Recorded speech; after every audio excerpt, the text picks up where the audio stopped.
Le tableau blanc a beaucoup d'intérêt. Le premier, c'est que quand je prépare mes activités sur le tableau blanc, je les ai déjà toutes faites. Donc, je mets les grands titres, je mets des couleurs, je mets des images. Puis, toutes les consignes, elles sont écrites en grands caractères. Et en plus, je peux leur donner de l'importance, par exemple en y ajoutant des couleurs, du gras, pour que les élèves puissent mieux voir et mieux lire. Puis le tableau interactif aussi, c'est que ça permet d'aller un peu plus vite parce qu'on n'est pas obligé de réécrire ou de redire parce que tout le message qu'on veut passer est déjà au tableau. Puis on peut changer de page, aller à une page précédente ou aller à une page en avant pour pouvoir montrer ce qu'on veut travailler avec les élèves. C'est vraiment ce que je trouve impressionnant là-dessus. Dans un premier temps. Dans un deuxième temps, c'est toutes les possibilités que cela offre comme activité. Par exemple, on a déjà certains modèles d'activités qui sont là et là on va puiser dans des modèles, on modifie, moi je modifie, puis je modifie les modèles puis je peux tranquillement ajouter du contenu qui concerne la leçon que j'ai envie de faire passer, c'est vraiment impressionnant. Puis il y a des outils, si je veux utiliser la règle ou le compas ou le crayon, j'ai tous ces outils puis je les ai aussi en couleur, donc je peux changer de couleur. Puis voilà un peu en gros ce que cela permet de faire. Ce qui est sûr, c'est qu'avec le tableau interactif, les élèves sont un peu plus fixés sur tout le travail qu'on est en train de faire. Puis ça leur permet aussi d'être un peu plus concentrés. Sur le tableau interactif, on peut montrer des vidéos qui nous permettent de démarrer des situations d'apprentissage. C'est des vidéos qui captent vraiment l'attention des élèves, même s'il s'agit d'une seule minute de vidéo, ça change tout l'aspect pédagogique par rapport à un tableau simple où on ne pourrait pas avoir la facilité de présenter ce genre de contenu.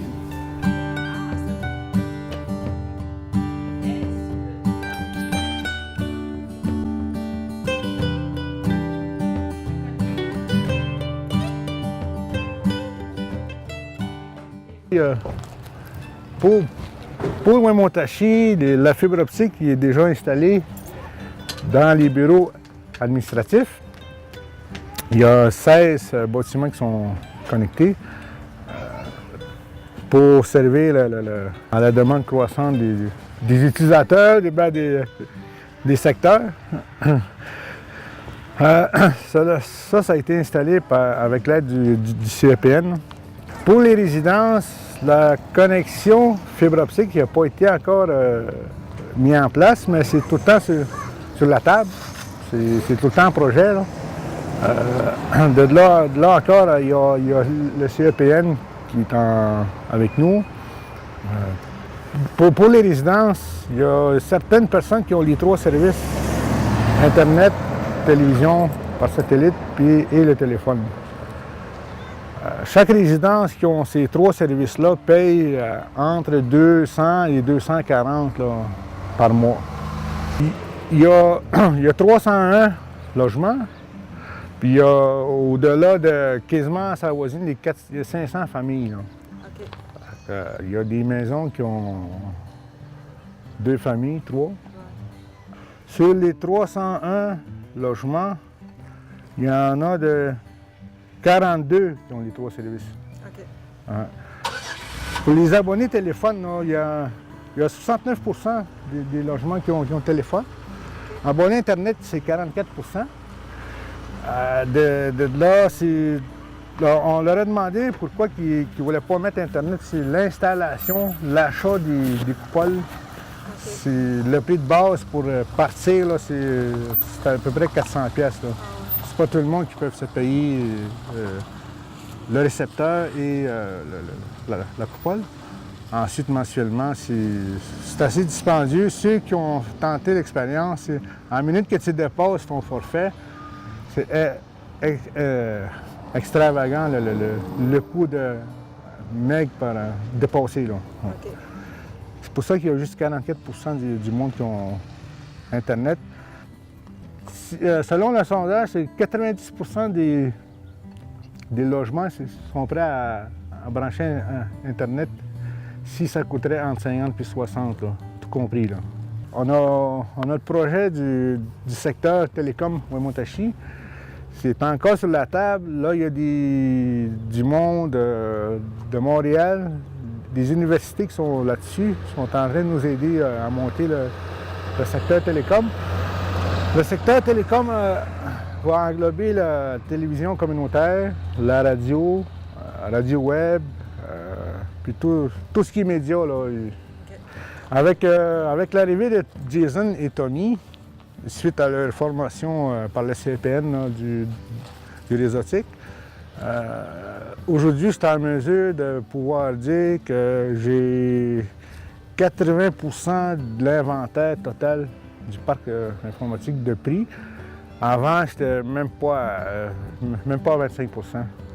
Aujourd'hui, on est en train de se mettre à jour partout, à 3. Pour le moment, c'est correct, mais ça sera apprécié 4. Ouais. On a un problème de technicien multimédia. Okay. On n'a pas le temps. Avec le nouveau conseil, on a déployé 3 télés qui vont faire de l'annonce à la population, l'annonce visuelle. Il y en a un au centre de santé, au magasin Bonichois, puis il y en a un autre à l'entrée du conseil. On a déjà fait l'expérience, moi et Tommy, d'annoncer des choses sur la télé. Donc là, la population voit qu'est-ce qui s'en vient. Mais on s'est rendu compte que moi et Tommy, on n'avait pas le temps de s'occuper de ça. Là. J'ai mentionné au conseil qu'on manquait quelqu'un de multimédia. Là. Okay. Moi, ce que j'ai trouvé de bien correct avec la formation du CPN réseautique, là, pour Tony surtout, c'est qu'il est fort en programmation Cisco. Là. Ça serait le fun qu'il puisse aller plus loin. Là. Je ne sais pas si le CEPN peut encore offrir une formation plus poussée là-dessus. Ouais. Il y a moi qui ai fait mes cours en serveur 2003. Quand Tommy est arrivé pour les serveurs 2008 à R2, c'est correct, là, mais j'aimerais ça, moi, que moi aussi, puis je suis pas mal sûr pour les autres techniciens dans les autres communautés. Là. Ben oui. Puisse avoir une petite formation maintenant de filet pour quelqu'un de... Ouais, une mise à jour.